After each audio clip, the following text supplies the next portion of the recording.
DMCA. I'm not. No, nobody will claim the rights to this. They've actually, every time it's come up, everybody's like, that's not me. I don't have the rights on that. With George Lucas, it's the only thing he hasn't ever been willing to sue to protect.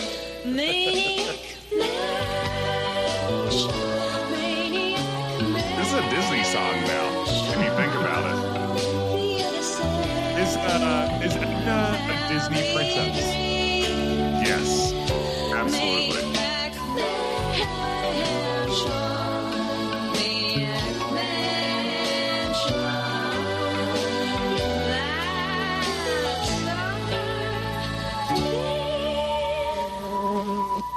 Here's the thing. I don't think we can sustain 2 weeks straight of talking about a mansion full of maniacs.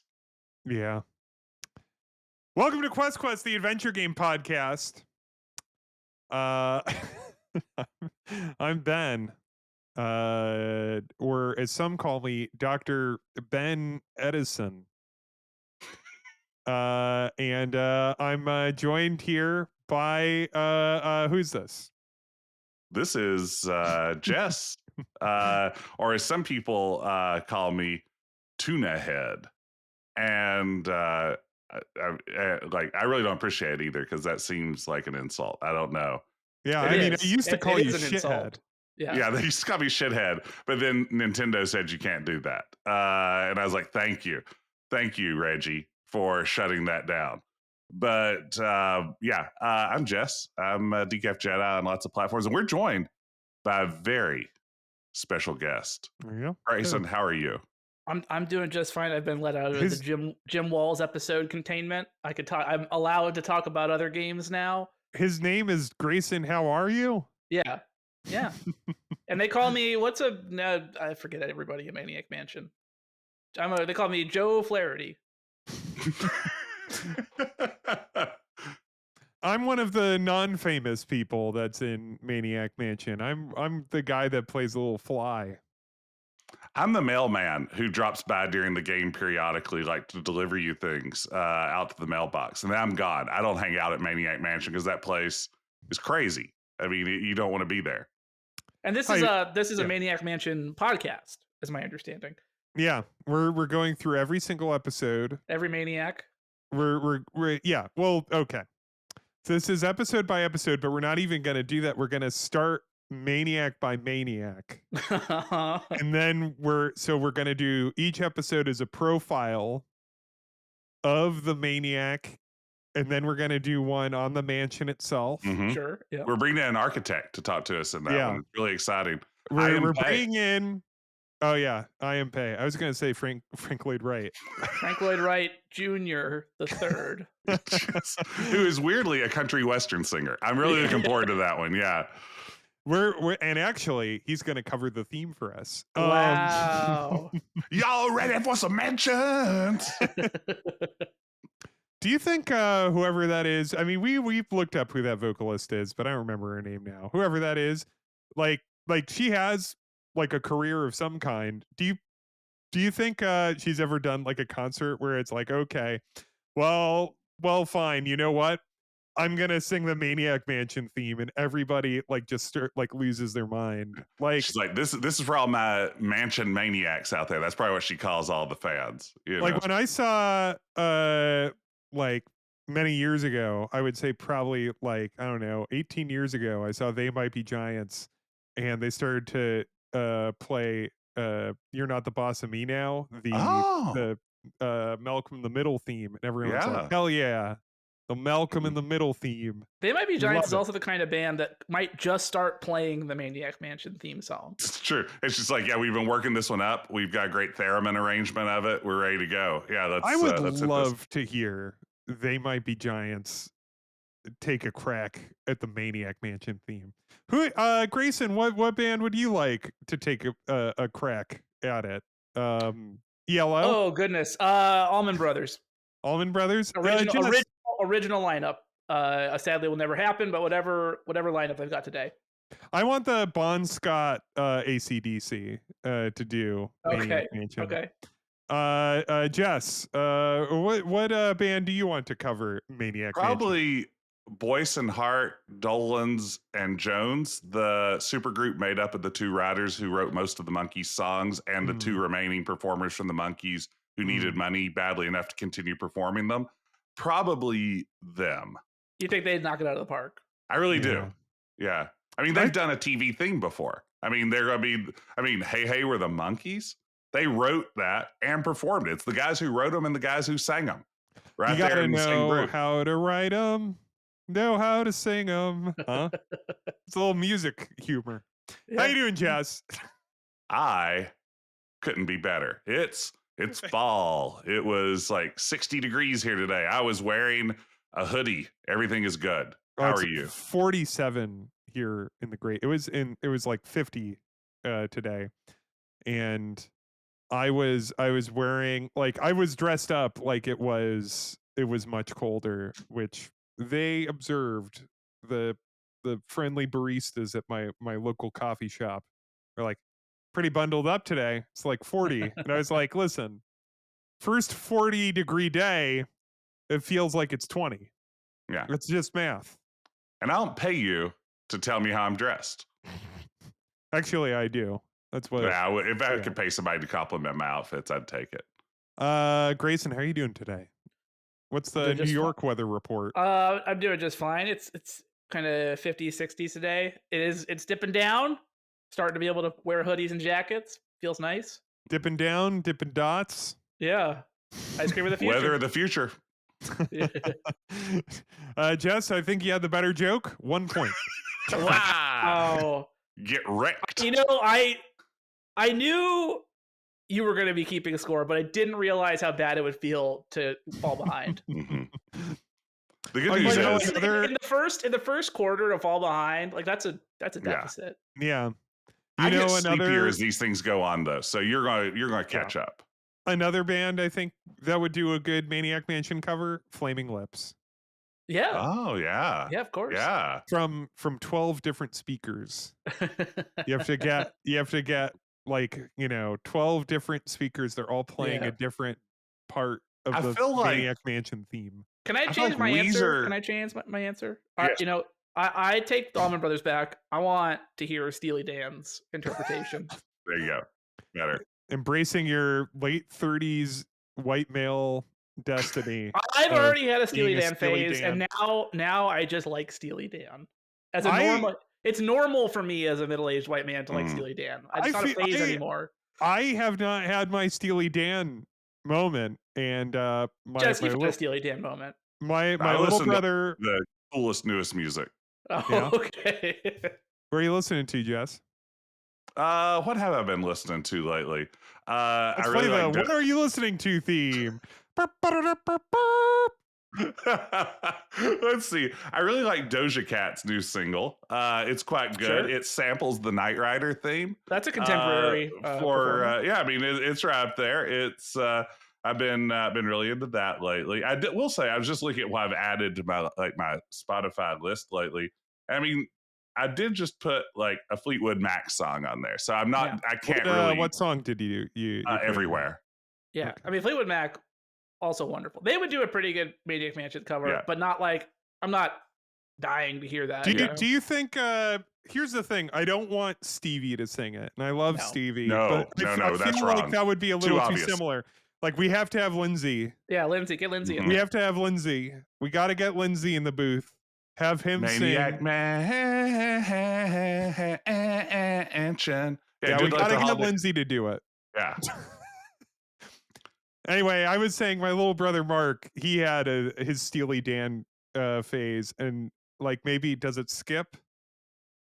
Does it skip a generation? Oh yeah. Does it skip a generation? Because of siblings. Because it goes one sibling to the next. Some genetic traits do that within a sibling group. It's a recessive gene. You have to see the Punnett square to fully get it. Well, it's interesting that we have as humans we have a Steely Dan gene, because I wonder what in evolution that's selected for.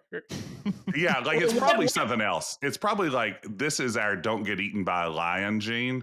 That also happens to trigger, like, just now in the modern era, we don't have any way to express that, so it just comes out as liking Steely Dan. Or somewhere on the ancient savannah, was a kind of proto Steely Dan performer. Where should I start? Where should I start with Steely Dan? What album? Asia. Asia. Okay. Easy. Done. All right, let me just it opens with log into Tidal, which I use instead of Spotify. I want to well, you should. Spotify is I like his corporation. Recorded as Steely Daniel. I feel like that's where it really did his best. And Steely Dan. The listeners are going to be thrilled when they learn whether or not Steely Dan is on Tidal. Appears that Steely Dan, he is. Right? It's just Steely or Dan himself. Check under Dan, Steely. There we go.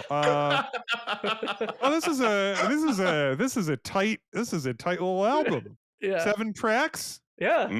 It's a classic. It has one of the best album openings you can really ask for. All right. Well, I just added it. It's now in there. I did recently have like a moment where I was like, you know what, Bruce Springsteen's pretty good. You know, I just had one of those. I was just like listening to like Born in the USA like on repeat, and it's just like, wow, this is a great album. Like, you know, I had one of those moments. Yeah, this is a great podcast for people to listen to.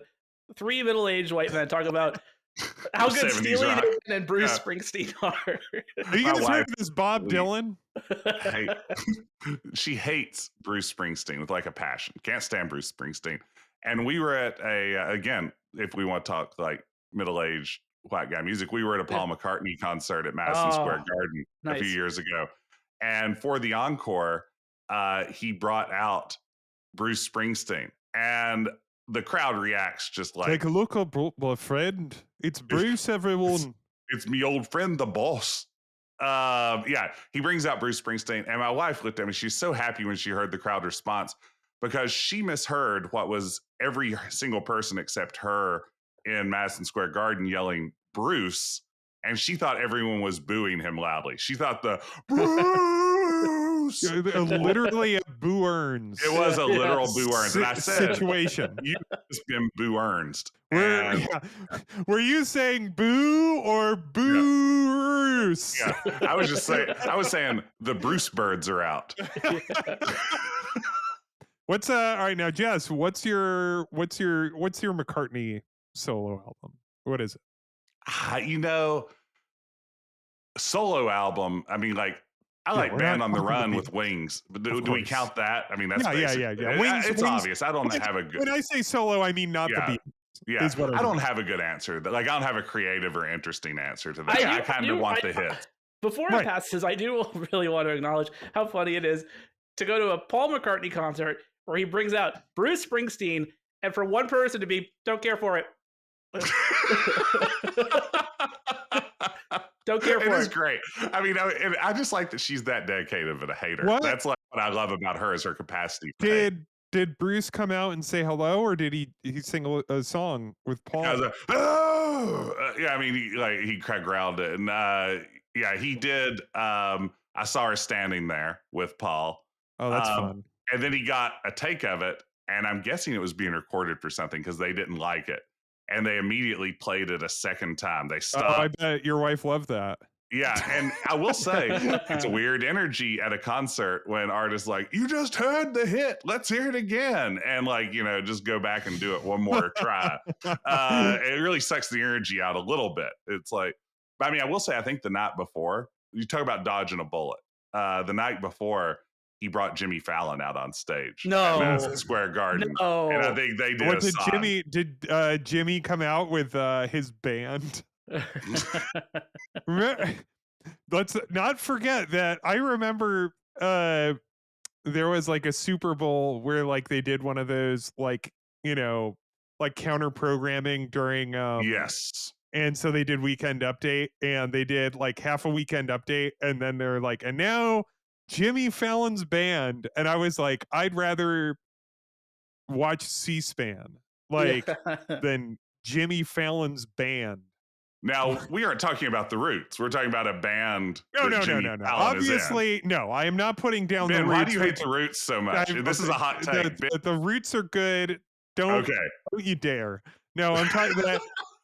He won't even say him by name. He just calls him Jimmy Fallon's band. That's how much Yeah, and no, doesn't respect it's the root. anyway. Well, this was a fascinating conversation, which Yeah. I'm sure that all of our listeners loved. Yeah. I'm sure they loved checking in on every 45 seconds of it to see if it was over yet.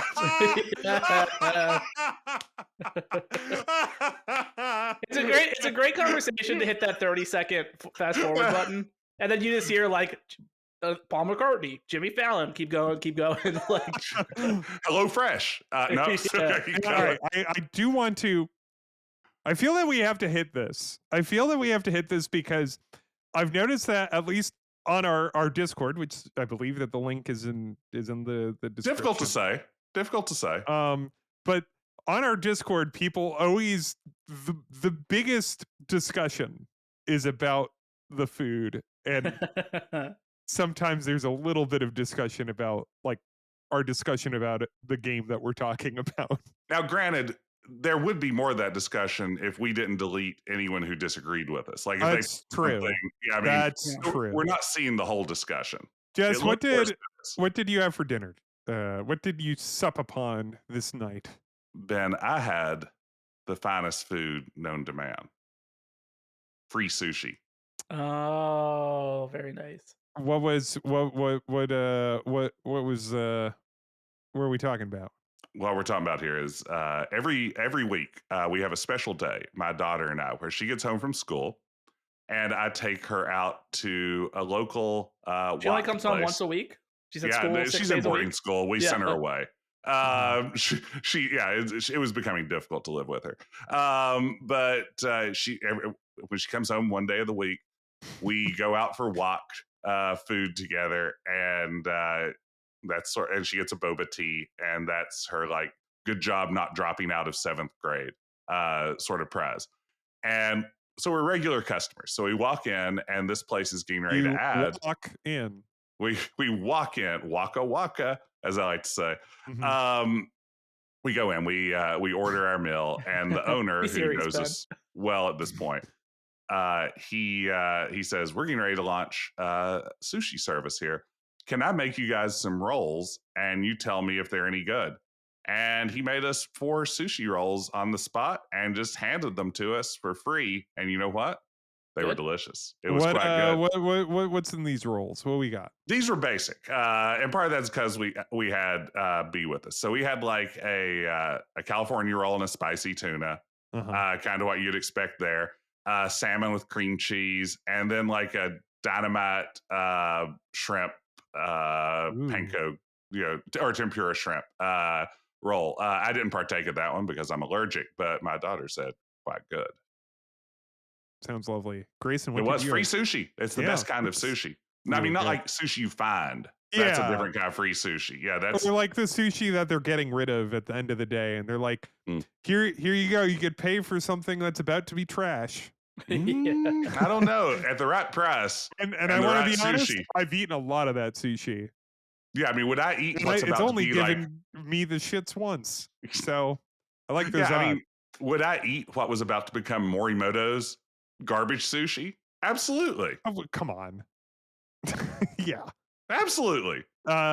Grayson, what did you sup upon? I don't have anything nearly as exciting. I'm low on groceries, so I was clearing some stuff out. I'm sad to admit it, I had a bowl of muesli for dinner. Wow. That's what I had for breakfast. Yeah, I was sunrise, sunset. I was at the bottom of the bag of muesli, and I was like, you know what? I don't want to go grocery shopping until I clear a few random bits and bobs out. So I had breakfast for dinner in that way. But you know what? I like muesli. Yeah. Well, I like muesli. It helped me learn French. Yeah. Je suis un jeune fille.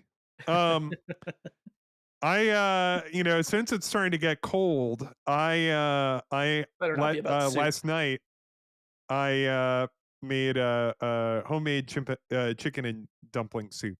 Oh, very good. Buttermilk not dumplings. Bad. Not delicious. Bad. Very good. There's nothing heartier on a cold day. Yeah. Than chicken and dumpling soup. Yeah. Well, you know what's really hearty? No. a delicious diet of games. What have you been playing, Jess? What have I been playing? As always, I'm going to break the rules of what have you been playing in some way. I have been revisiting lately a piece of software from my childhood, and I'm trying to think of something fun to do with it. Have either of you ever encountered, this is going to be before your time, the piece of productivity software, the Newsroom, a 1984 newsletter software from Springboard Software.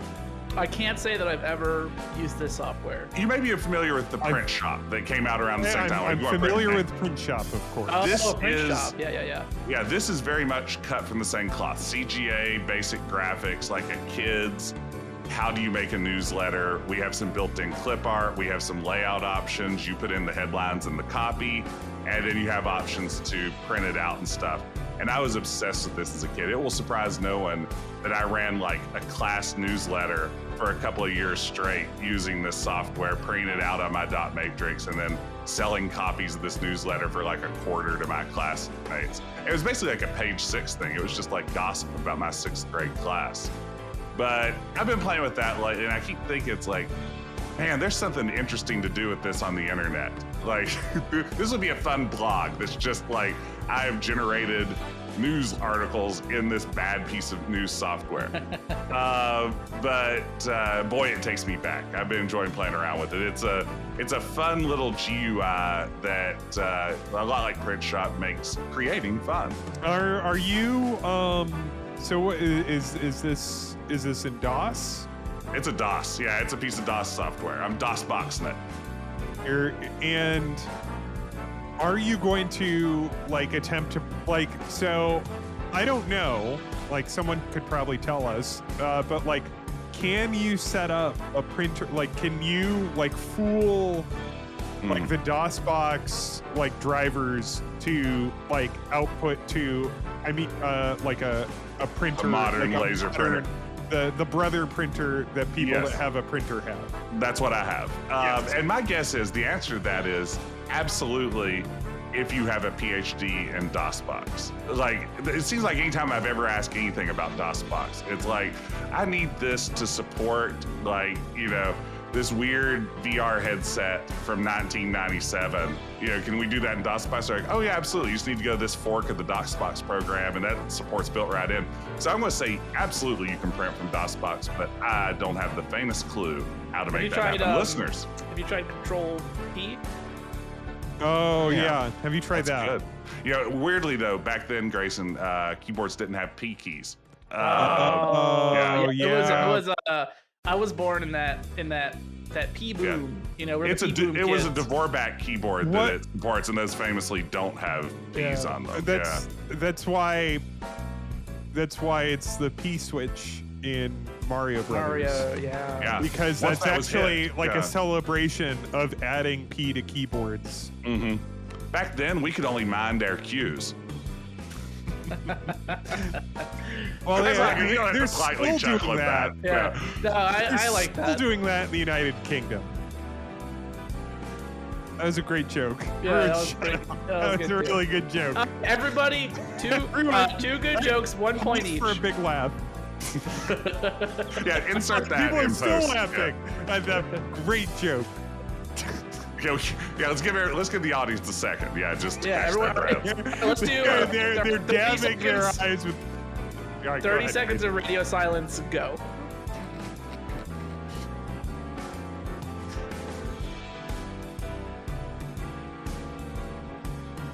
All right. I knew you'd break first. I knew it. Grayson would have lasted Grayson, 3 what hours. have you been playing? So I don't want to say the name because I started a game today and it threw a puzzle at me so aggravating I immediately quit. I got a humble bundle of games recently and I was like, oh, you know what? I should start one of these. So why don't I do that? And within 10 minutes, it threw a fucking rotating tile puzzle at me. Oh. Like a pretty hard one too. Like it was a complicated rotating tile puzzle in like a point and click adventure game. And I immediately was just like, no. I tried it thinking like, surely this is not this complicated as like essentially the first puzzle of the game. In like a narrative, like not like a puzzle forward sort of like puzzle agent or something, or like a whatever. And then I tried it for a minute or two. I was like, this is, you've lost me immediately. This is all strikes, all red flags. You got bounced. I bounced so hard. Wow. And because it's a humble bundle game, I was like, well, I got a few others. So I was gonna have an answer for you tonight, but unfortunately I was thwarted by rotating tile puzzles. And you will not disclose the name of this game. No, I don't want to be mean, because I think it's a game that other people have fondness for. And I bet it's great. It's Myst, yeah. Mhm. I decided I'd give Myst a shot, but there is Riven, the sequel to Myst. Maybe I'll just skip ahead. And there's Pissed. Oh. There is Pissed. Now, great game. Great song. There's Sierra Mist, refreshing, That's true. but not by Sierra Online, weirdly. no. So I've been playing Slay the Spire again. Wow. Because the first I've one been- is the second one out? The second one's not out yet. Slay the Spire, the roguelike card game for computers, and it's because I've been writing a lot of public transit recently, and I've burnt myself out on Balatro, which yeah. like that's on phones, and you can just keep playing it. I probably have between like it on my PC and on my phone like hundreds of hours of it. And like it just has gotten to the point where I'm like, I just can't do this anymore. It's upsetting to even look at. Yep. And I love Balatro. And I'm sure I'll come back one day. But I was just like, well, I need something else that will scratch that itch in that same way. And I was like, well, there's always good old reliable Slay the Spire. I mean, it's not the first, but it's the first of that particular type of card game, right? Grayson, I'm looking at you. Jess, Yeah, this is what are you Grayson. Yeah, don't ask me. I couldn't tell you. I think it's safe to say it's one of the first that really blew up, right? So I think I don't know if it's literally the first. like this card combat game where you're like a deck builder. Like it also like it kicked off the trend. Like yes. it might not be the first. It's it was the model. so big. It's the model. Yeah. Yeah. And like, you know, it's one of those early like roguelikes which give you that map that all the roguelikes have. Yeah. Like, and you know what? I tried my Grayson. Did you play Slay the Spire? Did you get into that? I've not put a ton of time into it though. Okay. Here's the thing about Slay the Spire and me. I'm not very good at it. I never have been. Like I've beaten it at the lowest difficulty with like one character once, and that's it. I don't know what the strategies are, and I'll never figure them out, and no one's ever going to tell me, and I don't want to know. The end. There you have it. We have a couple. We have a couple comments. Oh. You got comments? Letters? On Spotify. You can have comments on Spotify. These are all from RVD LEUN. RV Deloon.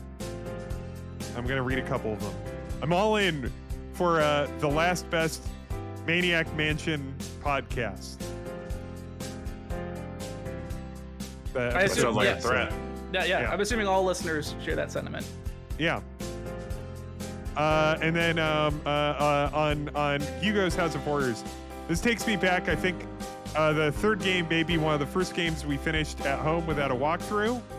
And then, did you know there was a sequel to the trilogy called Nightmare 3D, which was an FPS in the style of the Wolfenstein games? Yes. Yeah. I didn't know Does that. anyone think fondly of that one? I wonder. Like, I know it exists, but I've never known anyone who played it or anything else. It just seems like something I'm aware of it, and then I just see like a couple screenshots that go like, yeah, there were a lot of those. Yeah, I've just merged it with like the Super Noah's Ark in my head, so I'm just going to assume they're the same game. Yeah. Anyway, a couple other comments on that, but stop at those two. Stop at those two. Because we got business. That's Now, terrifying. Grayson, that's just a soundboard. That's terrifying. No, that's a real. That has to be a real werewolf. That's a real witch. That's a real witch. I would know it anywhere.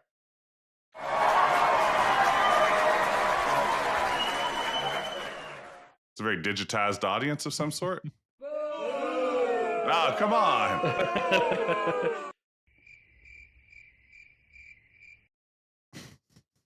Okay. That's right. We're closing out our month of spooky games. You know, last week, of course, we talked about one of the scariest games of all time, Maniac Mansion. A horror game by anyone's definition. And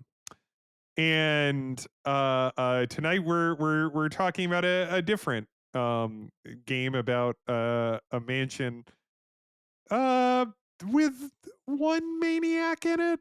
Well, possibly two. Kind of self-replicating maniac. Yeah. One maniac of two minds. There's like an evil demon who's possessed. Oh, spoilers. Yeah. I mean, is that a spoil? Like, all right. Number one, we're going to talk about all parts of Phantasmagoria, the game we're going to talk about. So if that seems like something you would be concerned about getting spoilers about, and I want to be clear here, you shouldn't be. Don't be worried about being spoiled about Phantasmagoria.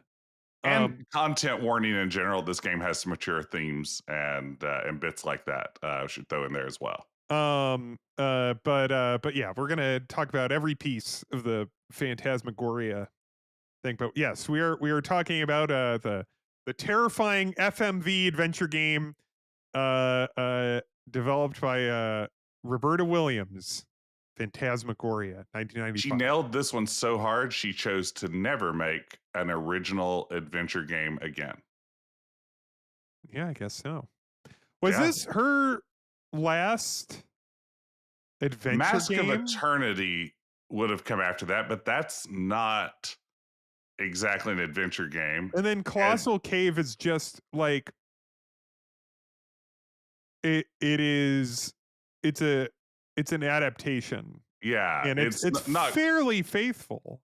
Yeah, it's not quite a 1-to-1, but it's pretty close. So yeah, this is in many ways sort of her swan song as a creator of original adventure game IP, and I'm sure that's how she thought of it at the time. This is my last I was going to chance say, at there's IP. no way that she thought that this would be the last thing. I think it's interesting that it winds up being like her last, like, a couple of things. Let's say afterwards. at least at Sierra. Let's say at least at Sierra, and then like Colossal Cave has some very cute and interesting and personalized touches. To that's it. right. She's definitely put a stamp on that game. Yeah, like I really enjoyed when I played Colossal Cave, much to my surprise. Honestly, I thought it was pretty neat. But she made Phantasmagoria, and she wept, for there were no more worlds left to conquer. It's funny to me that it is her swan song in that way, because it was like a big game. Like, Sierra was a big company at the time.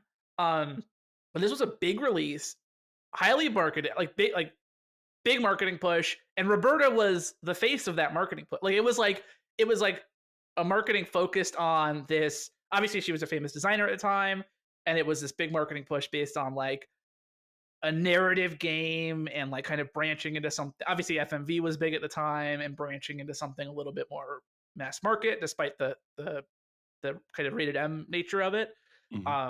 But that for that to be like the big marketing behind it, and then she's like, "Okay, I'm done," is a very interesting sort of. Well, I don't think that she was like, "Okay, I'm done." I think. Well, yes, but I think their new corporate overlords, of Sierra as a company, invited her to be done, and then I have been made done. Yeah. And then the death of the genre as a viable commercial medium at the like towards the end of the 90s made that decision for her. Yeah. I But no, think, this sorry, go ahead, Jess. I was gonna say, I think this element is interesting because Sierra definitely worked hard in interviews and advertisements everywhere else to play up this idea of, look, the woman who created King's Quest, who created Mixed Up Mother Goose, she's doing something controversial and edgy and violent and scary now. And they really wanted to court the controversy on this. There's no question. That's how Sierra wanted you. It's like they were really trying to like lean into that cognitive dissonance of why Roberta Williams was making what was supposed to be the most terrifying, Stephen King-esque piece of gaming fiction ever created. I read one piece of news coverage that hit those points, but then I think also maybe also worried that it was like hitting that point too hard. The article also went out of its way to mention like Roberta Williams, mother of two, like it really wanted to highlight that like I guess that despite the controversy of it, they still wanted you to buy it, right? Yeah. So it was like be scared, but not too scared. Please buy this. Well, I think there's a lot of mom coding around Roberta Williams's sort of public persona already. Mm-hmm. Some of which I think probably came from her and Sierra, and some of which is just imposed upon her by being a woman who's prominent in the industry at a time when that wasn't nearly as common. I think that this was sort of this mom element was such a part of her identity already. And yeah, I like that this, their approach is like, let's just subvert that. Let's just really mess with that idea. It's kind of bold. I think a lot of people would be like, I can't afford to risk my reputation as this wholesome game developer. And she really wanted to break out of that cage. Yeah. And I mean, I get it. It like, the Laura Bow games were more like they weren't for kids. They weren't not for kids. Like they were PG, let's say. And and so like it's not that she was completely absent, like, but she was synonymous with King's Quest, which is like this fairy tale adventure, and the last installment, which came out a year before, was like developed to look like a Disney cartoon, like was specifically like leaning into like this is like a living cartoon, like, and in the same way that Phantasmagoria, which is using like the same iteration of the SEI engine, it's like you're in a horror movie that looks like a real movie. It's from that period where we're just starting to see the beginning of like what we would see a lot more of, like, kind of famously in like the Star Wars prequels of, it's just like, we don't need sets anymore. We could do everything with computers in a like in the case of Phantasmagoria, it's obviously a blue screen because you can tell because of the halos, like the haloing. Like it's part of that early generation of, it's like, we could put these actors in the middle of the Sahara Desert, or on the surface of the moon, or on top of the Eiffel Tower, and actually they're just in this one loud, echoey room, and you would never, ever know. That only ceases to echo when it takes a short pause to hiss.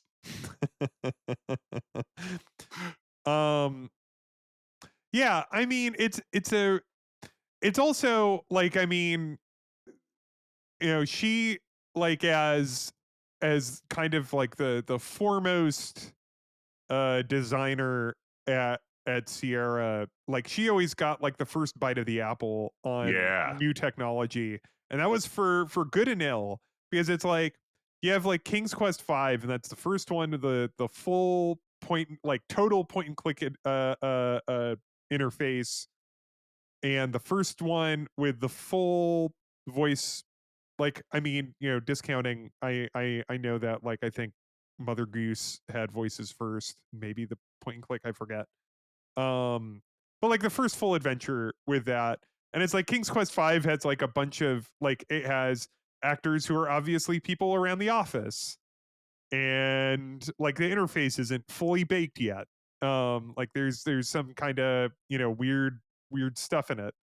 Um, but like she like the King's Quest or her games tended to be the first that would get like the really sexy, exciting technology.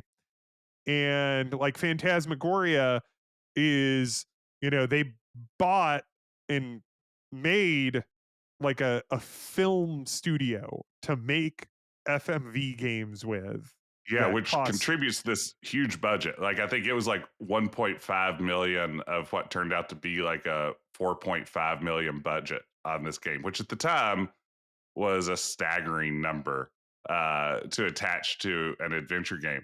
But this thing sold like crazy. I mean, it was it was a best-selling game in the United States. I think I read that it grossed somewhere like in the neighborhood of 12 million. So I think it like made its budget back a few times over. Yeah, I mean, Sierra And was such a large, like such a successful company at that time, and right, like the price tag of this is so big, but like,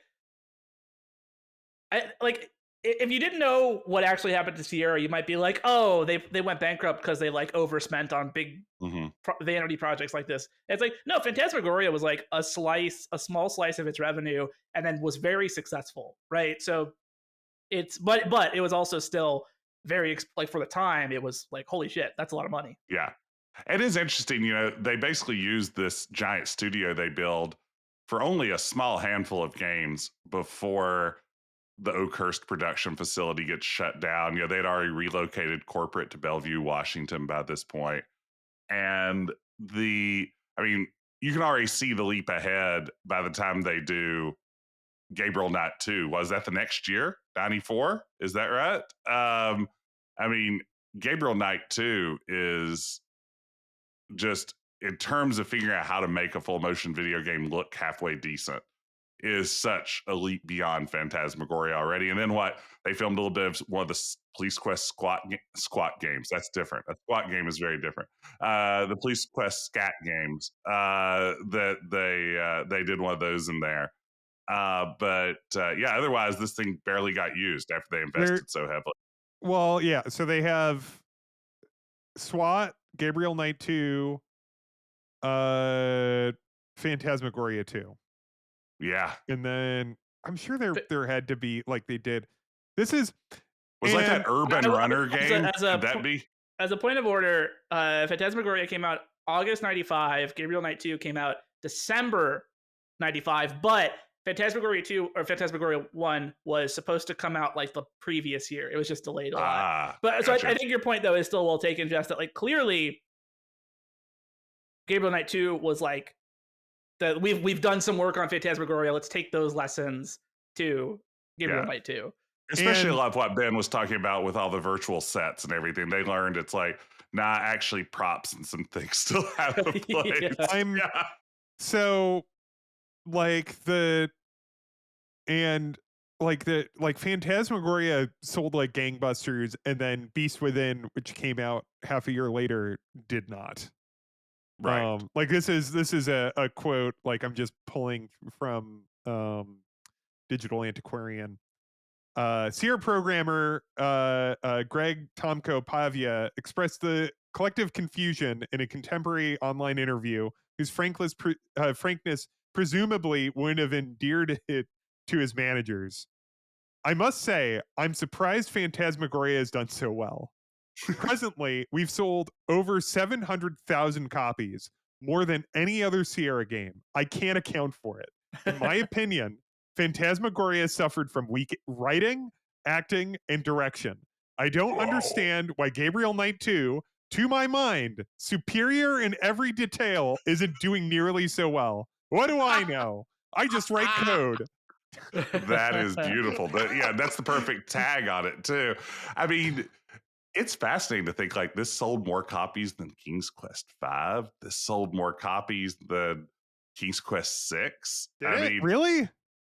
I mean, it says it's the best-selling Sierra game up to that point in history in that quote, and that seems to be what like other sources online suggest as well. But didn't King's Quest games sell like individual games sell over a million? I wonder if he meant like in the recent past or something. Maybe so. Maybe that's like launch numbers or something like that. But or the recent 700,000 is a huge number for that time. Like we all missed obviously one of the big kind of things everyone remembers about Myst is that it sold really, really well. Like it was a huge phenomenon, and like it took a couple of years for Myst to sell 1 million copies, right? So like 700,000 copies of a game at that time was like that. That's obviously by like 2025 standards. That's you're going to shut that studio down and lay off all the staff. But like at the time, that's an enormous success for a PC game.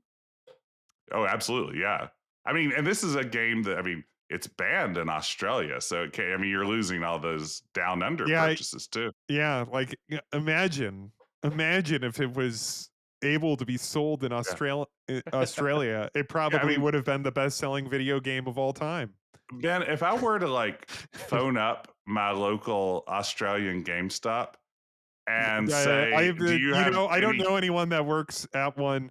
Because the people I like that I keep in touch with at international GameStops don't know how to do a good enough Australian accent. So you're saying "nar" to this? I'm saying this "nar." Joke? Okay, got it. But I mean, Grayson? What is the plot of this ding dang game? Yeah, Grayson. It's funny because I think turn. Correct me if I'm wrong. Have you been paying attention? I think the plot is like relatively. You could summarize it pretty quickly, but let me know if I'm missing any important details. Which is essentially that, and these are very funny mid-90s jobs for a protagonist to have.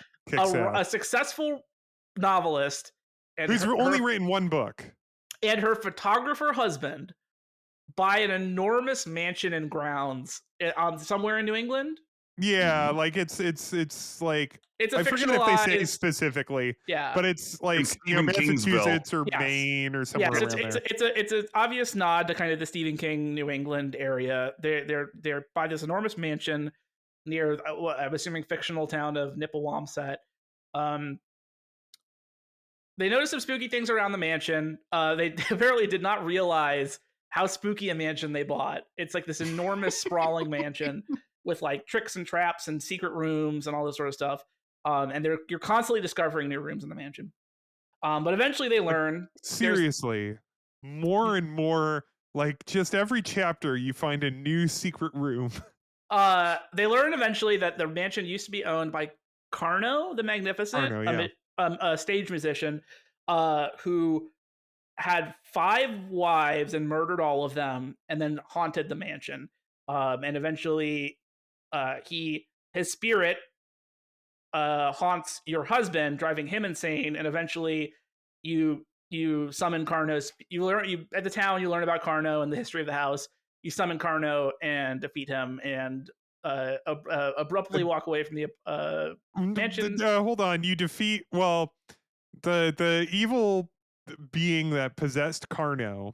Yes, because within the fiction of the game, what it is that Carno, like he went to France and then he came back changed. Something that'll happen. Yeah, no, He got the French disease. It's Carno. Carno is there's some demon greater than Carno who occupies Carno's body. Which seems silly from like a elegant storytelling standpoint. The idea that you would have like a possessed guy possessing a guy. So but continue.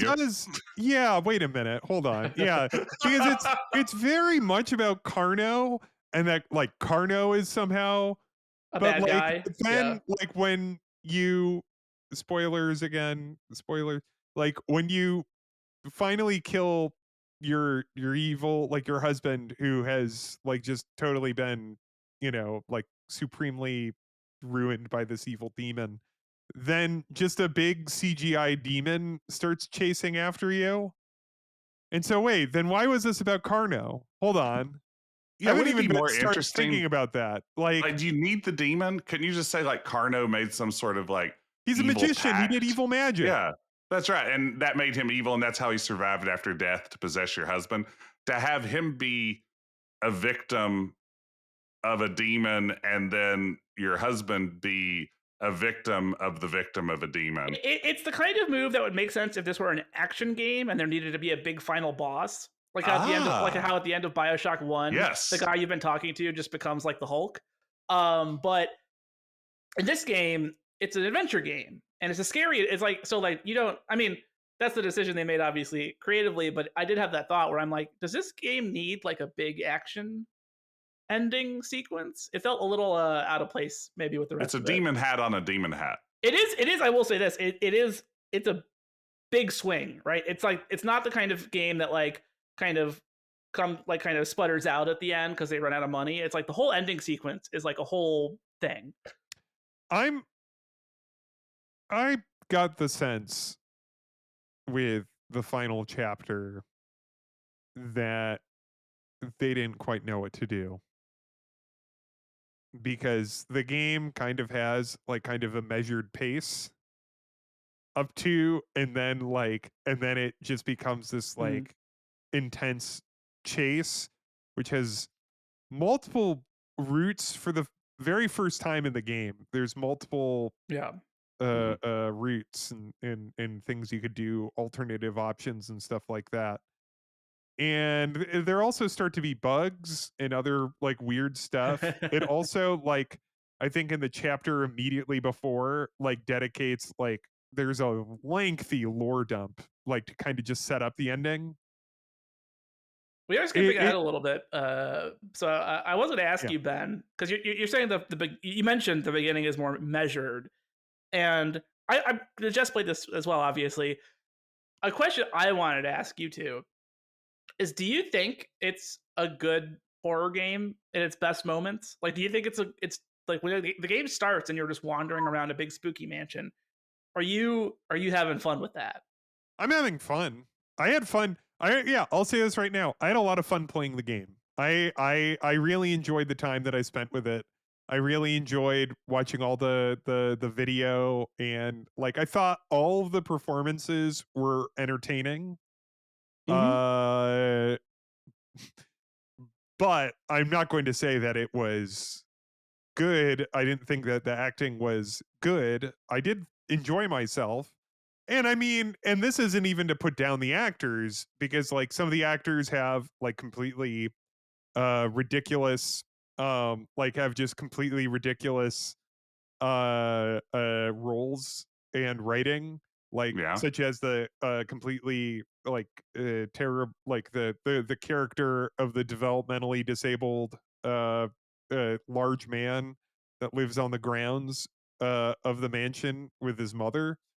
um like there's no way that you could really like play that Can't save You're that. going to act your way character. out of that You one. can't Hmm. like you can't get out of that one.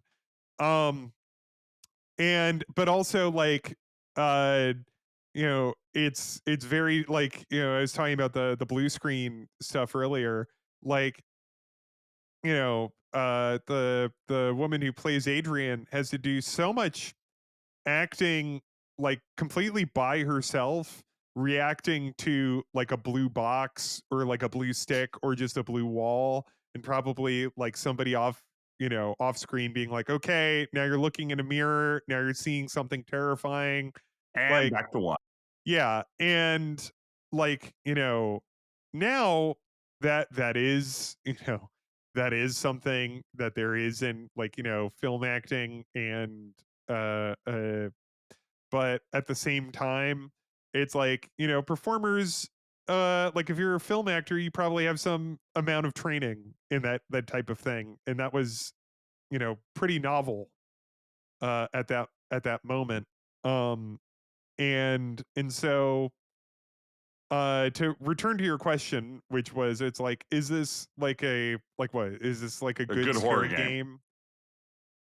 It's an entertaining game. It's an entertaining like B movie game, and I think what actually makes it work so well for me is that it does feel quite sincere in its intention to tell you a serious adult scary story, and I think it sincerely fails at that, but because it's so sincere in its intentions and that it tries so hard, like it is extremely entertaining. Like, Yeah, like if I could piggyback on that, because I think that's a really good point. This idea that it has sincere intentions and then just isn't able to fully follow through on what those intentions are. I think for me, the promise of Phantasmagoria works best in the early parts of the game. Like, Yeah. I think as you're exploring and you walk into a nursery and see like a crying baby, ectoplasm cloud floating over a crib or whatever, that sort of creepiness, like before the game starts putting all its cards on the table, before you get to Carno and demons and big chases, I feel like weirdly it does the opposite of what a horror movie should do. I feel like the tension and creepiness is at its highest as you're getting sort of the lay of the land of what this game's going to be all about, and the more it reveals to you, I feel like the less scary it gets. In a way, it gets gorier, but I feel like, it's yeah, I super mean, gory, which it's is a at lot its of fun. scariest when you have no idea what it's going to throw at you. Because I Yeah. didn't play this game until just a few years ago for the first time. I didn't play it. I owned it when it came out, and it wouldn't run on my system. And I was like, well, I'll never play Phantasmagoria. That's And also, 1995 I just threw in the trash. That's right. That's right. But yeah, I think for me, the more of itself that it reveals, I feel like the less effective it is. The best scenes to me are the first time you're wandering through that mansion. You have no idea, am I about to be jump scared? Am I about to see something creepy? Is something super trippy about to? Because this game occasionally sort of almost like leans into psychedelic horror on a few scenes, like the bed scene with the hands coming out and Mhm. stuff. That's, I think, when it's most fun. By the time you get to the end and the chase and all that sort of stuff, when it thinks it's at its most dramatic and scary, that's when I'm kind of like checked out of it already. It is, and I think fair to say it's not. Some of the violence is like very genuinely shocking. There's some pretty upsetting violence in this. Yeah. Yeah, there's Even an assault. There's a sexual assault in it. even like uh, separate from that, there's a lot of just like physical, like the Carno's killings of his various wives are like some of the gore is really intense. Very Um, Lynchian. but I would say, yeah, but I would say it's like no one would call this game particularly frightening, right? No. It does, but I do think it has moments of kind of effective mood where you're like, the house is kind of weird looking and it does become bizarrely elaborate. The things you just kind of stumble on in there. There are kind of things that there are scenes like you just stumble on like a dungeon cell next to the wine cellars downstairs where you're like, Yeah. is that particularly scary? No. Is it establishing a sort of mood that is like, I'm not laughing about that. It's a weird looking, upsetting scene. So I think it's the wandering around parts are definitely where the game is at its best, I think. Here's a question. This is probably a question that's actually been answered. But like, so is like it's a very puzzle like game. Mm-hmm. And it has the hints right there. There's a skull. I am the hint keeper. You're Yeah. literally one click away at any point. You could just make a skull tell you what to do next. It doesn't even like penalize you for it. Like it's No. like Torrens Passage has the same thing. It has a little hint button. But it like, it kind of is like, do you really want that? Like I think you lose points.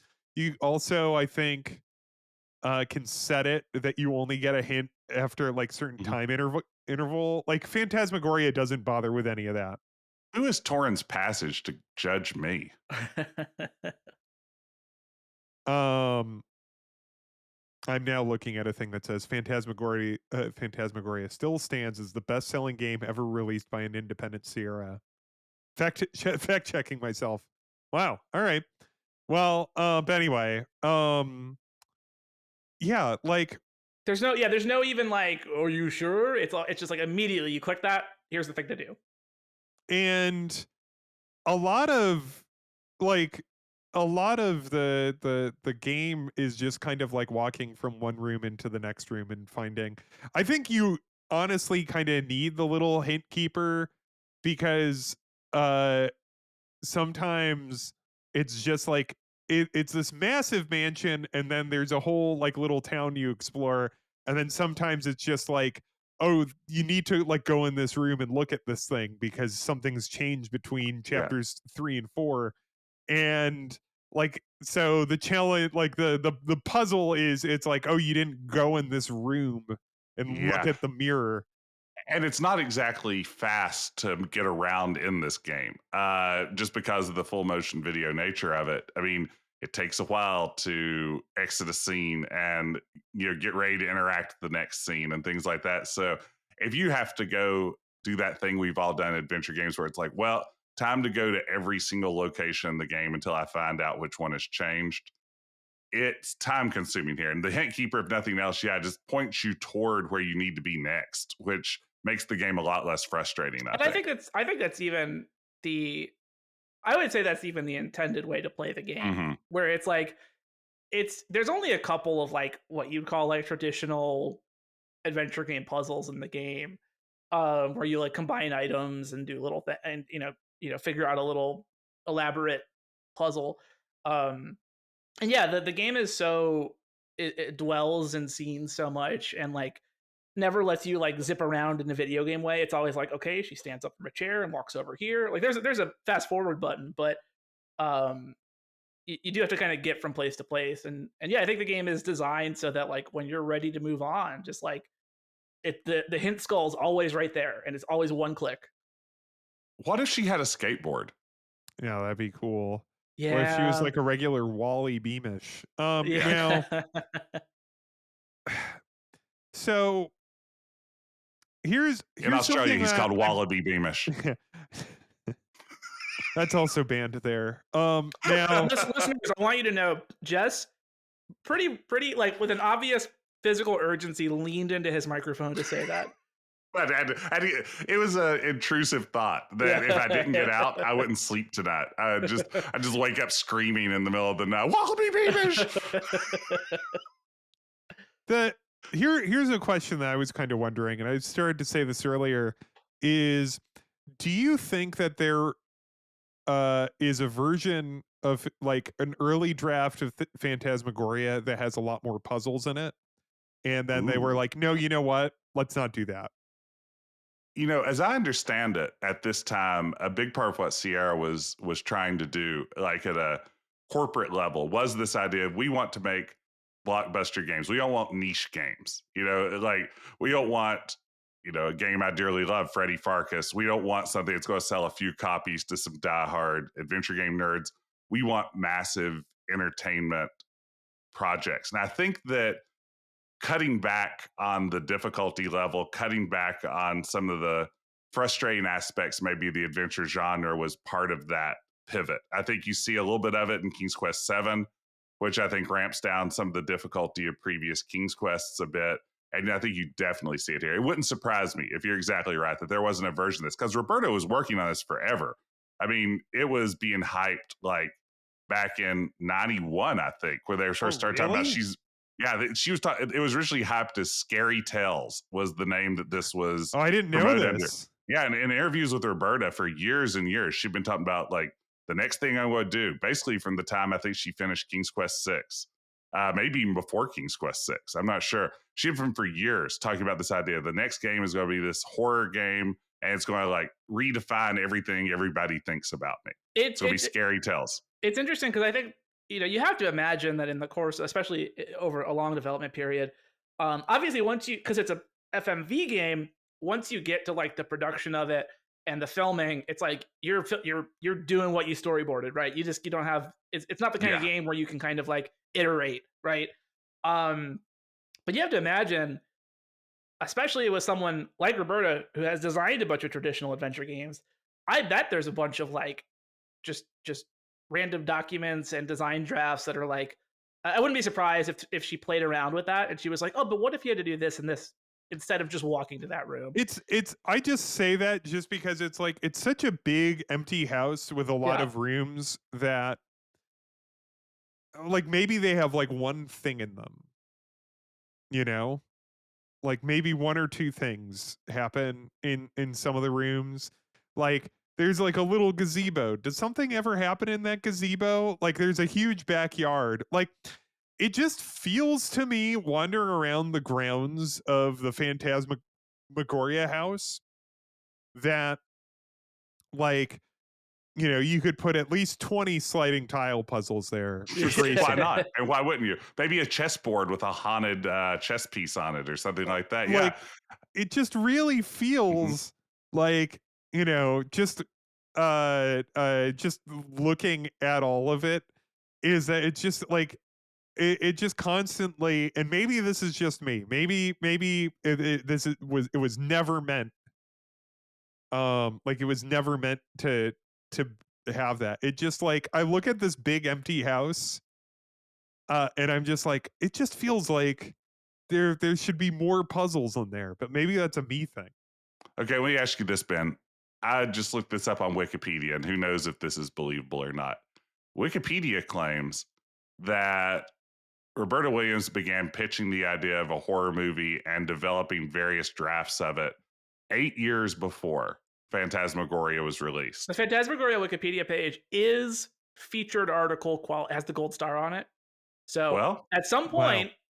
point, it was given a thorough review, and all the references and whatnot were checked for we've got our quality. Wikipedia guy here. So I'm going to trust So that. yeah, But that would put it back 8 years before 87. this 87. So she's doing this like she's thinking about doing some sort of horror game after King's Quest 3. Is that right in the timeline? Like she's already kicking it around. And like I think by 91 she was talking about it openly in interviews and things. So she is like there's a long tail on this. I want to make a Yeah. horror I mean, game. called shot. She made it, and it sold really well. Yeah, that's right. I mean, yeah.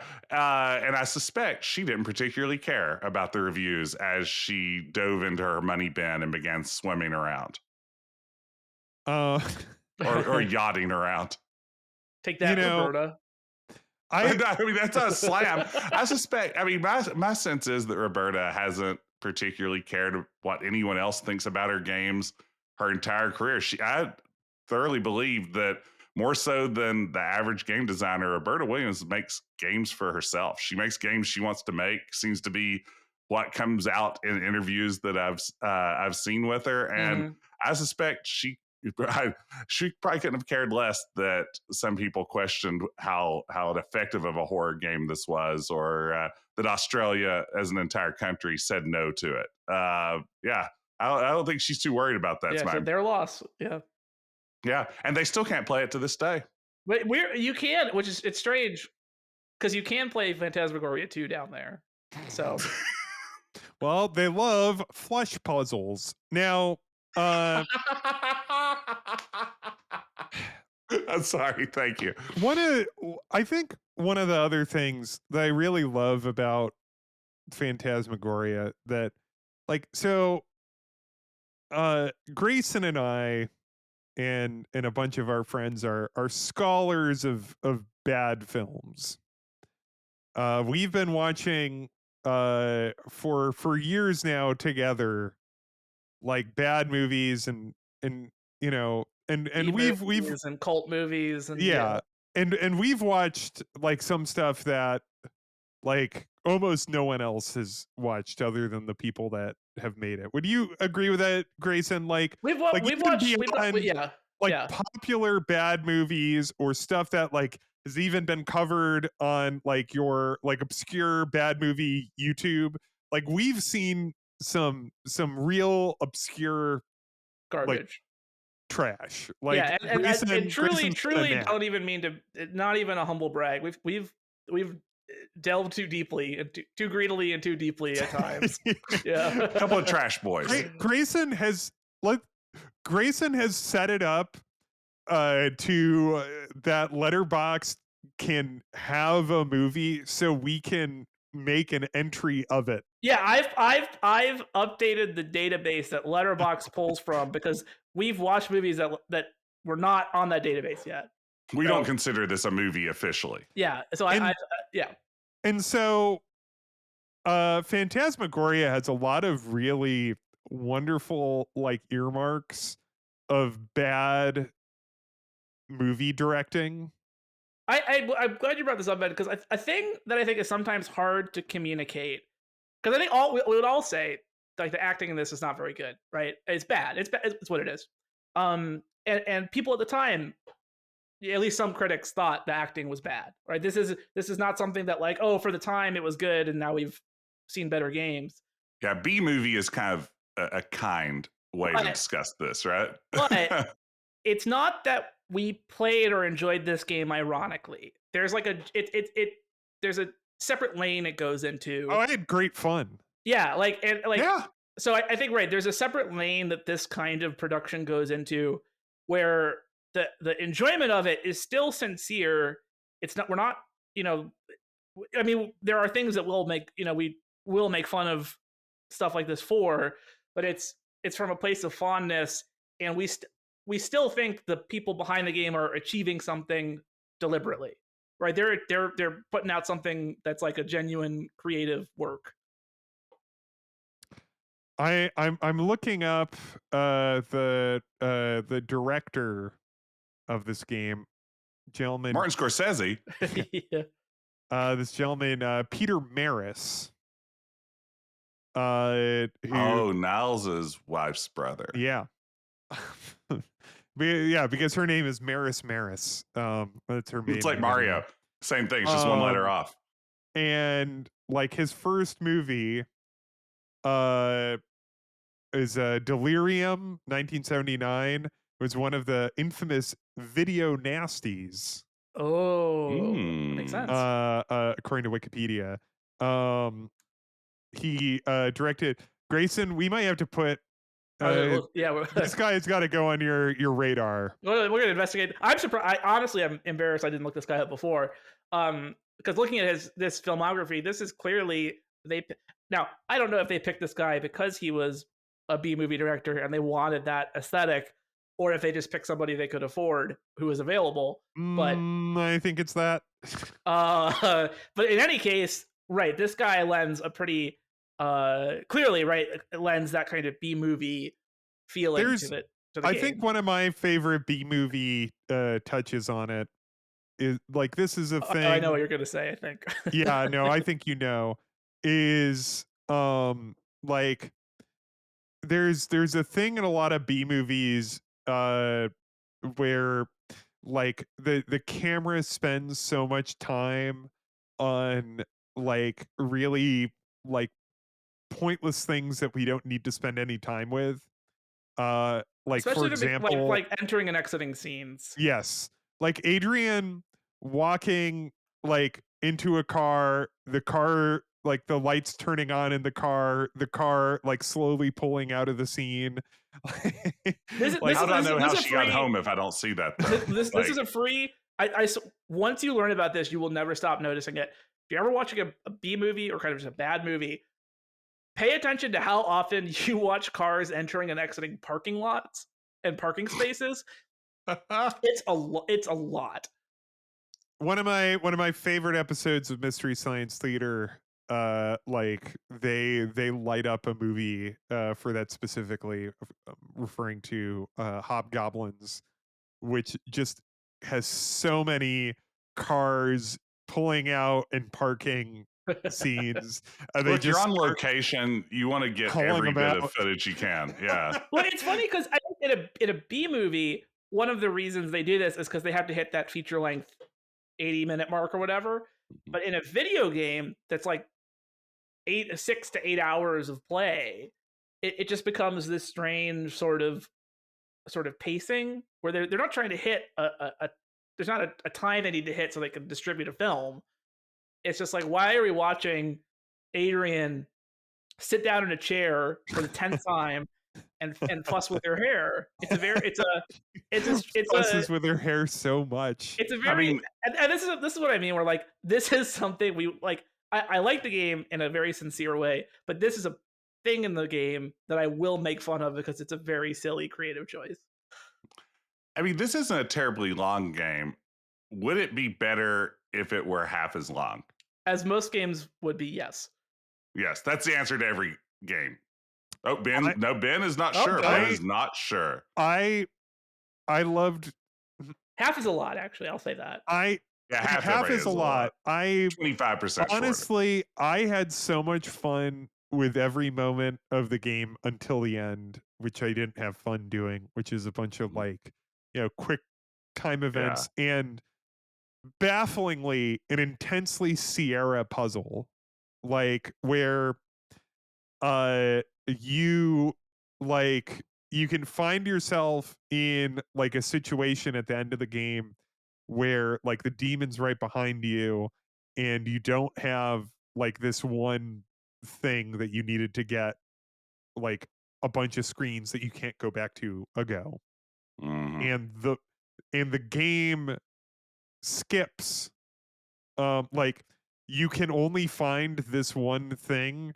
It's like if you're scouring like the hot spots, it's in a non-obvious secret compartment of a room, and you have to walk through multiple like other screens to get into this like hidden crypt that has like a rosary in it. And there's no circumstance where you would have found it other than just like kind of absent-mindedly clicking around. Well, this kind of ties into Um, something I think creatively that these we talked about this when we were streaming it because this was kind of a signature of games at this time where they're so enchanted with the sort of cinematic presentation that you'll walk into a room and the camera is always located in some bizarre dramatic angle. Yes. I think if people haven't played Phantasmagoria, Resident Evil is the other like really popular example of this, right? Where you walk into a room and and the camera will be in some bizarre high or low angle, and like your character entered from the right and is now in the bottom left. And so to Ben's point, it's some of the rooms and items you have to locate are truly like it can be so hard to even see what directions you can move because all the angles are so dramatically chosen and cinematically chosen rather than like giving you a clear sense of what exits there even are in a room. Yeah, because when you shoot something like this just dead on, it's going to feel dead on the screen. It's just, Yes. you need those angles, especially in a game like this that's moving slow for a lot of its runtime. Yeah, you've got to have something to keep it feeling alive, but it does add, like, I suspect, an unintended level of complication sometimes to just even navigating your way around, finding a hidden passage, all that sort of stuff. Yeah, but to go back to the like I just really enjoyed like when the game was just very slow and it's just like you are essentially ferrying from one room to the next until like a new video like you get the little treat of a new like video playing. Don needs some drain cleaner. You gotta get downtown.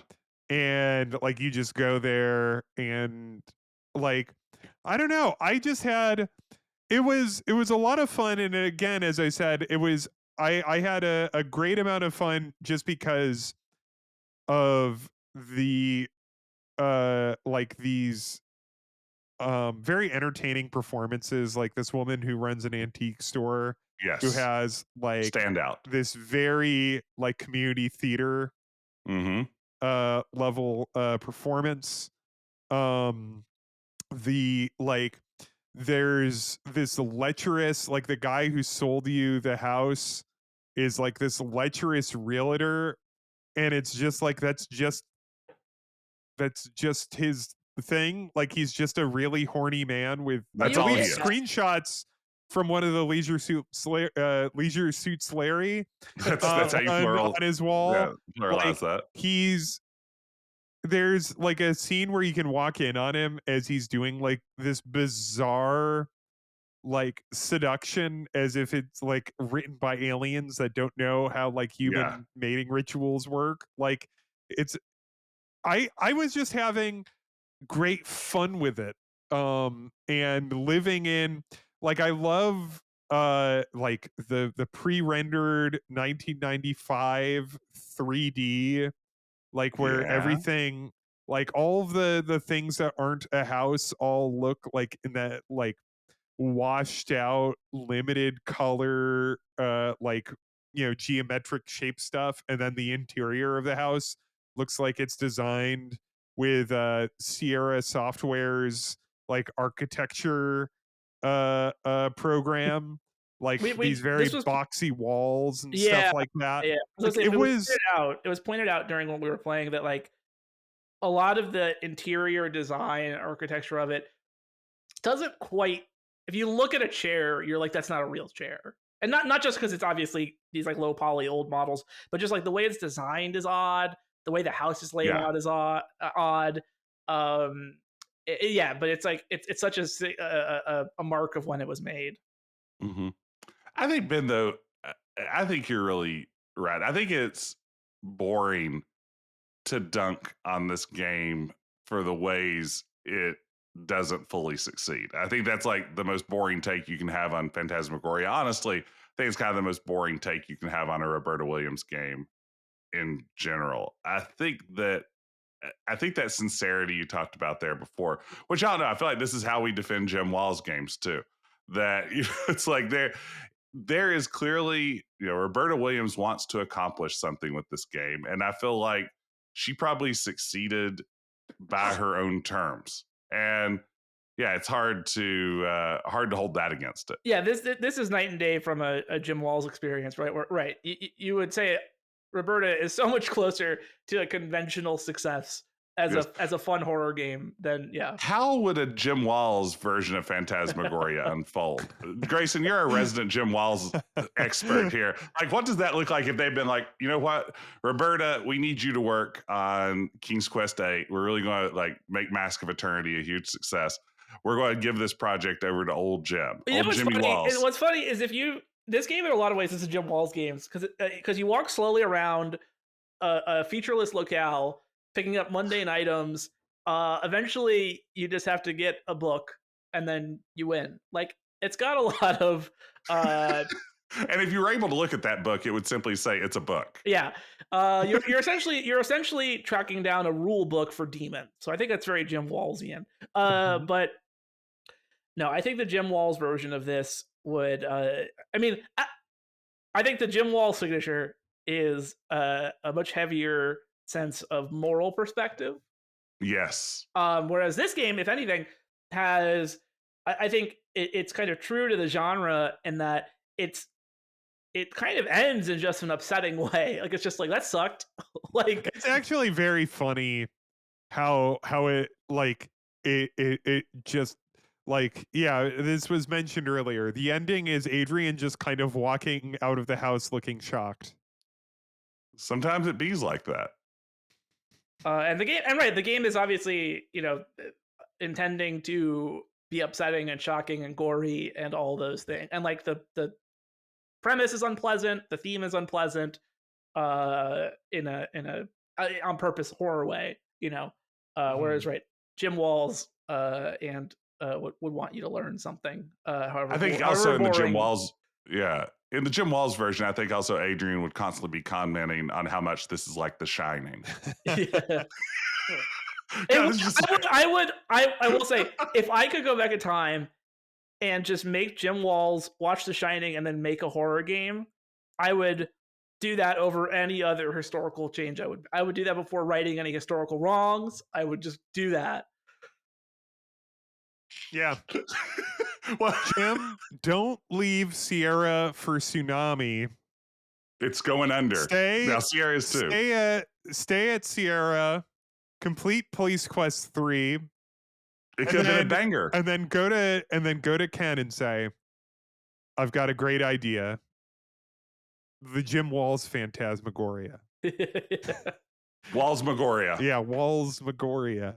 And Ken's like, all right, that's great, but what is it? It's like, well, it's the same thing as Phantasmagoria. Like Puzzle of Flesh, that's a whole different story. This is just the same story, except what if I did it? And Ken would be like, I love those Police Quest games. Give it to me. Give it to me. You won me over right away. All right. Well, any other final thoughts on Phantasmagoria? Have either of you played the sequel? No. Have you? No, I haven't. I'm a little afraid of it. I nearly streamed it this month, but then I read about it on Wikipedia, and there were enough mature themes that I had no idea how tastefully it would engage with them that I chickened out. It was the true horror. It wasn't the horror of flesh puzzles. It was the horror of potentially streaming something problematic and having to react to that in real time to a couple of dozen people. I don't know if it's. I mean, I haven't played it, so I don't know. I don't know if it's like problematic in as much as it is like it has more like actual mature themes and is, yeah, I think it has real mature themes, and my fear is it handles them, in a '90s way, for with sure. like '90s language and things. It's a real landmine of a decade. Yeah. Yeah, that's right. And that's why now I've based my persona entirely off of comedy of the early aughts, which has absolutely no problems at all. That's fine. It can't steer you wrong there. If Owen Wilson is making a face on the cover, I'm watching, like on the cover of the DVD, I am watching it. Wow. Unrated cut, even better. Yeah. Yeah. if it's a Give me that DVD Wedding cover Crashers, that has a woman like making a come hither look as she's starting to unzip her top that says unrated, I'm pulling that DVD off the shelf. Yeah, I don't know, like it is, I think it's really interesting to me to play a game that has undoubtedly a really high budget that looks really cheap today, because you play it and you see the blue screen haloing and you really notice like the poor acting and all the the graphic style is a style that has really aged poorly. But I look at that and then I also remember that if I saw it in 1995, I would have been spellbound. I would have been like, this looks incredible. It's funny because it really is right on the edge of when that stuff was still because we played on stream Amazon Guardians of Eden, which was like a 92 game. Like that was like a floppy disk game, but it was still it had digitized voices. And, that was a CD. We were playing the CD version. But in any case, that was 92. People were enchanted by that game, which is way uglier. And then obviously we had stuff like Wing Commander and the Mormon FMV game. I'm blanking on it. Tex Murphy. And then Phantasmagoria was supposed to come out in 94. And it's right on that. It's kind of tipping over into when the FMV stuff started to look a little less enchanting and like wow, that's new and cool. And more just now it's starting to feel a little bit like even contemporary reviewers were like, yeah, this acting's not so good. But it's just so fascinating because I look at it and I see all the money being spent, and at the time it was still kind of impressive, but now I look at it and it only looks cheap to me. But it's also, I mean, it's just interesting to me when I play an adventure game that has an obviously huge budget. Toonstruck was similar. It's in that Toonstruck lane to some degree. Yeah, I mean, Toonstruck, I think, is when you think of big budget spend that is visible on screen at every moment and ultimately isn't quite paying off, I feel like. I mean, if Toonstruck didn't have the budget, there's nothing there to care about. So it needs that, right? I mean, otherwise it's completely forgettable. But That's a great boy, voice cast. That's that's right. I mean, exactly. The money is all And it over the looks place, really but good. it does. It looks And great. it's dripping with charm because of that. But also, you can just tell it's like, oh man, they spent some cash on this thing. This didn't come cheap. I was wondering, and Ben, we can't really like talk about a full motion video game here on Quest, the Adventure Game Podcast, without mentioning Immortality. I would love to know what a budget for like a modern, very ambitious FMV looks like. In a world of digital cameras and production, how much of that are you able to save back? I was just Googling and can't find a good sense of what this might cost today, but I'd love to know how it stacks up.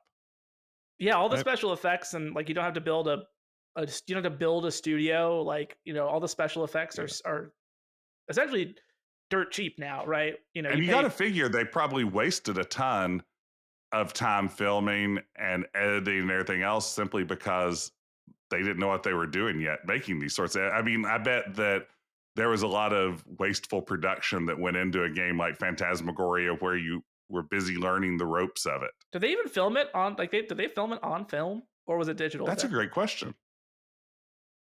No idea. I mean, you can't Yeah. really tell also because it's like That's so I'd have crunchy. to Oh, assume yeah. they shot it on some sort like video or Yeah. something. They shot it Make more on a sense. Game Boy camera. Yeah. Like because the thing is that I mean maybe they shot it on like it would be weird, I would guess. I don't know. It would be weird, I guess, to shoot it on film because like it's going to be compressed down and then like interlaced Yes. and all of that. So it's like there might be differences in how like it would like display color and light, Mm. but Video it's seems like the already gonna safer be guess. like Yeah. run through like a whole thing. I think Tex Murphy was shot on some kind of video. I was reading because I don't know if this is stalled out or not. I know at one point they were working on a remaster of Pandora Directive. I'm not sure if that is still a going concern or not. But like one of the big things is that they had the original tapes and they like found like whatever like player to make it play, and I think that was like a specific type of studio video, like not Yeah. like the tapes Ah. that you would put into a VCR, but like a studio quality video.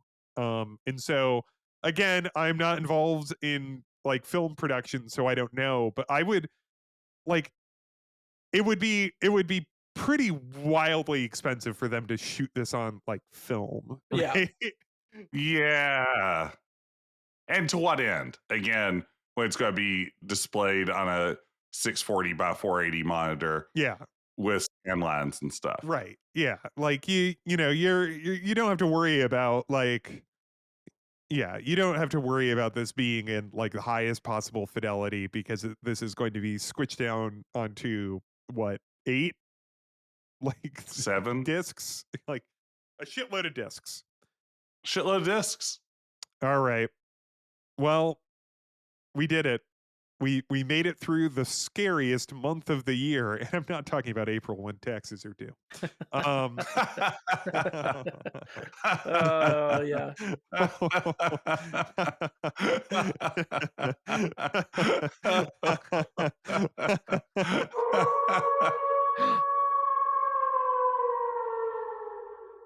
Bone chilling.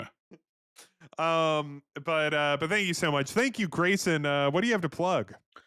I have something to plug. Shockingly, We are out of time, folks. Thank you so much for joining. Jess, that's a Ben joke, and you know it.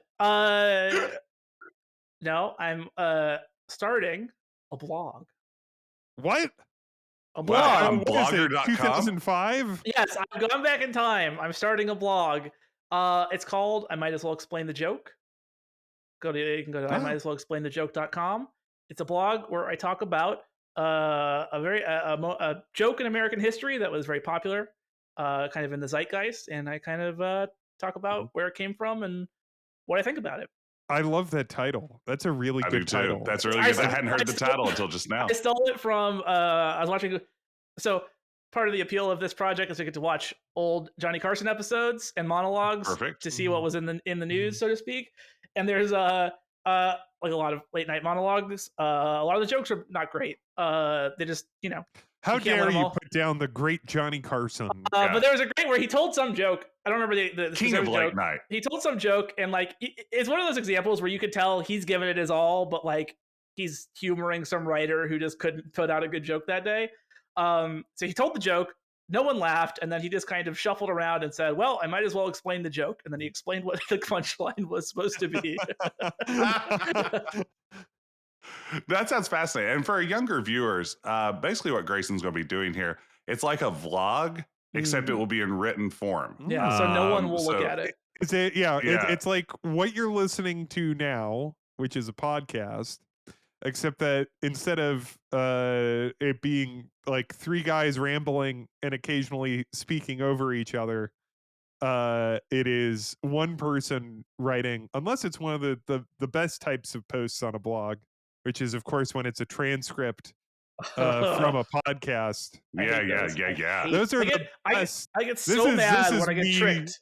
I get so mad when I get tricked into opening one of those. I'm like, oh no, get out of here. It's very upsetting because like sometimes there will be like a really interesting headline, like, oh, I would be interested in learning about that, and then like you see in bold like the name of the author and then colon, and then like, and you're like, oh, fuck off. It used to be people would just post fucking Slack transcripts as an article. That Even worse. even worse. Even worse. Even worse, like the Weird Al album. But I might as well explain the joke.com. It'll be Wow, you .com'd it? I .com did. I think it'll be What up. platform are you I using? might Movable as type? well explain the joke.com. That is, It's right now. Ben is just going to see a it says template, coming but it'll- soon. yes, but Oh, it'll it's be powered by Ghost. It is powered by Ghost. Oh. Oh, One last Spooky. hurrah for Spooky Month. It's powered by Ghost.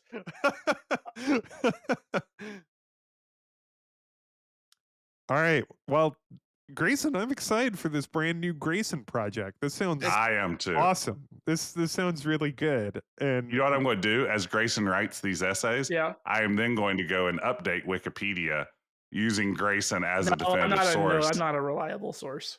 You have a .com. They don't just give those out to anybody. Grayson, have you already started to work on, or can I pitch the joke of like Elvis showing up everywhere? Has this Ben, I'll give this away for free. That is the first post. Yeah! Nice. It is the first post. It'll go. It's going to update first Monday of every month. So the first one will be on November 3rd. The first one is in fact about Elvis is alive jokes. Oh, that's perfect. That's perfect.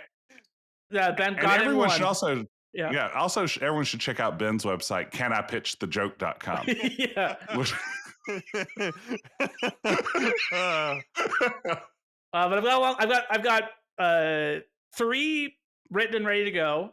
They're all I think they're all quite interesting, and on a long list of ideas. How many of these are going up a day? At the current rate, the first one will go up on a Monday. That's one on that day. It will be one a day, and then a month will pass, and there'll be a second one. Oh, so like It says Yeah. here on the about like page punctuated. the first Yeah. Wednesday of every month. Yeah, I need to update. Now that. you're saying it's the first Monday. I hope Yeah. someone gets fired for that blunder. Hey, Grayson. Yeah, what's up? I hate Mondays. Could that be one? Hating Yeah, Mondays? Yeah, that could be one. Yeah, you see, That's a short one, Did you 'cause put it's that just- up on canipitchthejoke.com? First of all, go to my man Ben. He handles the joke pitches. Yeah, I'll just submit that to the guest book on canipitchthejoke.com. Yeah, and when you go there, make sure to note that the visitor count ticks up by 1. Yeah, there should be a visitor count graphic on canipitchthejoke.com. Where's the guest book? I'm looking at the page right now and I don't see a guest book brought to you by BraveNet. That'll Wow. be up. That should be up by when I launch, as well as the V Bulletin for them.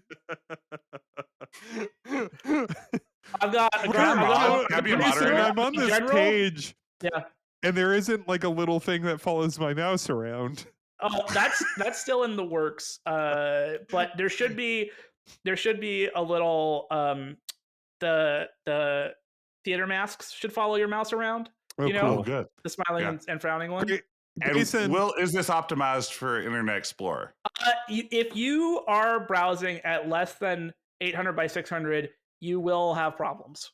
Okay. Grayson, what do you have a page on this which has like a bunch of really good wave files?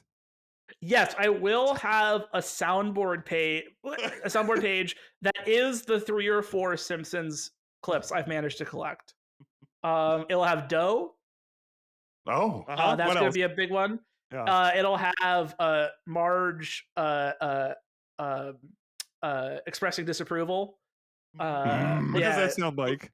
I can't do them. Can we get a computers can do that? Can we get that's what I really like that one is like a Windows alert.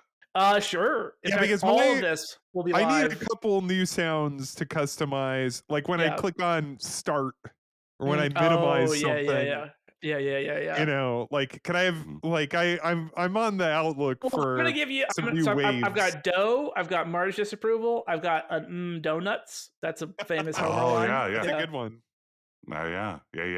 No, this sounds like a great website. It feels like you're checking off all the boxes. You'll have everything you need from the website in one website. Finally, the one-stop shop. I have finally perfected the website, is what I'm saying.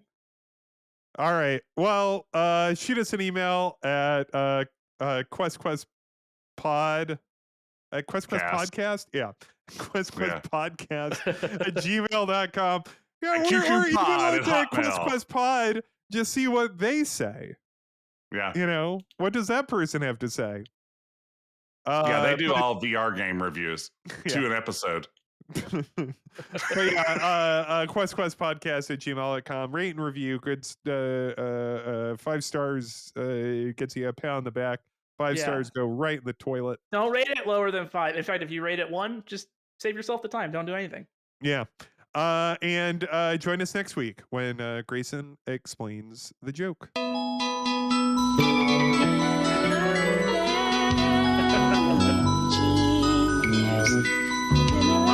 is upsetting. Cacophony.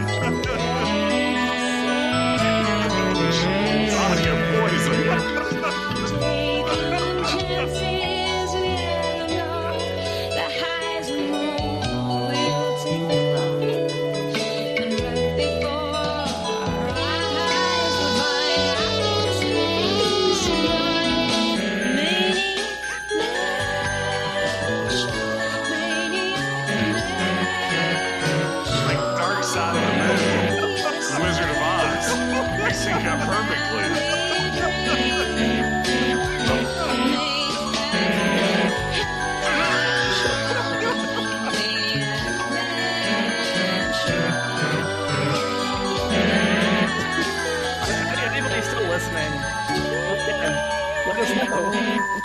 I'm just going to read out my credit card number now for the no listeners left. All right, goodbye, everybody.